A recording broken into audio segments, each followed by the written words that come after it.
அனைவருக்கும் வணக்கம். கேரள சம்பவத்தை பற்றி கவிதை ஒன்று படிக்கிறேன், கேளுங்கள். கேரளத்தை உலுக்கியது வயநாடு, சோகத்தில் மூழ்கியது பாரத நாடு.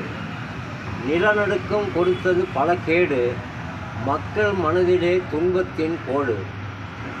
கடல் சீருது கொந்தளித்து, காவிரி ஓடுது பெருக்கெடுத்து, வீடுகள் புதைந்தது அடுத்தடுத்து, இறந்தோரை பார்க்கிறார் கணக்கெடுத்து.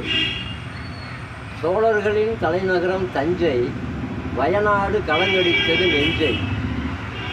சோழர்களின் தலைநகரம் தஞ்சை, வயநாடு கலங்கடித்தது நெஞ்சை. இறந்தவரின் உடல்களை தேடுகிறார், தேடி வந்த துன்பத்தால் அழுகிறார்.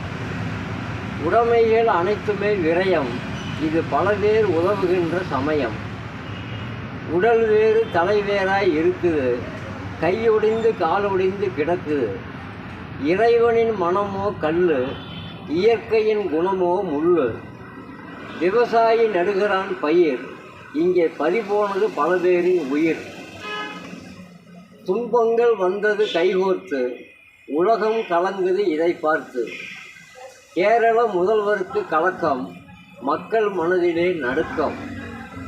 புகழடைந்தோர் செய்கிறார் பண உதவி, இது வயநாட்டு மக்களுக்கு பேருதவி. பிரதமர் கொடுக்கிறார் பல கோடி, தமிழக முதல்வரின் 5 கோடி. ஐயா பழனிசாமி அவர்களும் 1 கோடி, காங்கிரஸ் சார்பிலும் 1 கோடி. உதவிகள் செல்லட்டும் வயநாட்டை தேடி, இவர்களை வணங்குகிறேன் கவிதையிலே பாடி. உதவிகள் செல்லட்டும் வயநாட்டை தேடி, இவர்களை வணங்குகிறேன் கவிதையிலே பாடி. நன்றி, வணக்கம். படைப்பு வெங்கடேசன் மேச்சேரி.